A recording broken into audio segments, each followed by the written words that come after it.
আসসালামু আলাইকুম প্রিয় শিক্ষার্থী বন্ধুরা, দেখো আমি তোমাদের কিন্তু বারবার করোনা সম্পর্কে সচেতনতা বৃদ্ধির জন্য কিন্তু এই ভিডিওগুলো তৈরি করি। তোমাদেরকে আমি বারবার বলেছি যে তোমরা সচেতন হও এবং তোমাদের ফ্যামিলিদেরকেও সচেতনতা বৃদ্ধি করো। দেখো যশোরে কিন্তু করোনার নতুন ধরন ওমিক্রন কিন্তু আতঙ্ক, আক্রান্ত এক নারী। দেখো এখানে কিন্তু করোনার যে নতুন ভেরিয়েন্ট, আগের যে করোনা ছিল তার চেয়ে কিন্তু এই ওমিক্রন কিন্তু অত্যন্ত ডেঞ্জারাস। প্রিয় শিক্ষার্থী বন্ধুরা, তোমাদেরকে আমি বারবার বলছি যে এই করোনা কিন্তু আমাদের দেশে কিন্তু প্রকট আকার ধারণ করতে যাচ্ছে। তোমরা যদি স্বাস্থ্যবিধি যদি না মেনে চলো, তাহলে এটা কিন্তু খুব দ্রুতই কিন্তু আমাদের সমাজে কিন্তু মারাত্মক আকার ধারণ করবে। তাই তোমাদের উচিত তোমরা নিজেরা স্বাস্থ্যবিধি মেনে চলো এবং তোমাদের পরিবারের সবাইকে স্বাস্থ্যবিধি মানার প্রতি উৎসাহ করো।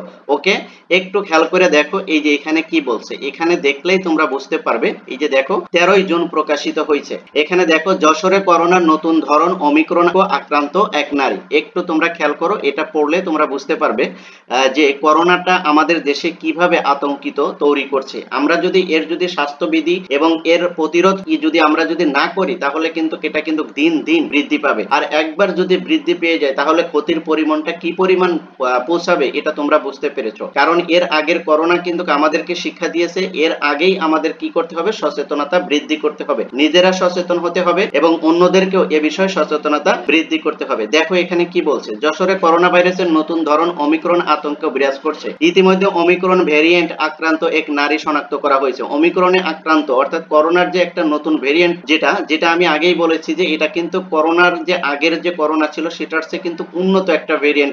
এটা কিন্তু খুবই ডেঞ্জারাস এবং এটা খুব দ্রুত কিন্তু সংক্রামক হতে পারে, খুব দ্রুত মানুষের ভিতরে ছড়িয়ে পড়তে পারে, যা ওই আগের করোনার চেয়ে এটা কিন্তু অনেকটাই ডেঞ্জারাস হতে যাচ্ছে। দেখো এখানে কি বলছে যে এক নারীকে শনাক্ত করা হয়েছে। বৃহস্পতিবার দুপুরে এবনে সিনা হসপিটালে নমুনা পরীক্ষার জন্য ওই নারী হসপিটালে আসে এবং সেখানে তাকে করোনা পরীক্ষার পর জানা যায় যে তার শরীরে কি আছে, ওমিক্রনের নমুনা পাওয়া গেছে। দেখো এবনে সিনা হসপিটাল এক কর্তৃপক্ষ জানায়, শ্বাসকষ্ট, জ্বর ও সর্দি লাগা অবস্থায় ওই নারী এই হসপিটালে ভর্তি হয়। রোগীর উপসর্গ দেখে দায়িত্বরত চিকিৎসক সন্দেহ করে যে তার হয়তোবা করোনা হতে পারে, তাই তিনি তাকে করোনা টেস্টের জন্য নির্দেশ দেয়। করোনা টেস্ট করার পর তিনি জানতে পারেন যে তার ভিতরে নতুন করোনা ভাইরাস, ওমিক্রন ভেরিয়েন্টের যে নতুন করোনা ভাইরাস, সেটা কিন্তু তার ভিতরে শনাক্ত করা হয়। এরপরে তাকে যশোর জেনারেল হসপিটালে করোনা ইউনিটে পাঠানো হয়। দেখো আমি তোমাকে বলেছি যে করোনা কিন্তু দিন দিন কিন্তু বৃদ্ধি পাচ্ছে। আমি তোমাদেরকে বারবার বলছি যে তোমরা নিজেরা বেশি বেশি করে তোমরা হাত সাবান দিয়ে ধোও, আর ময়লা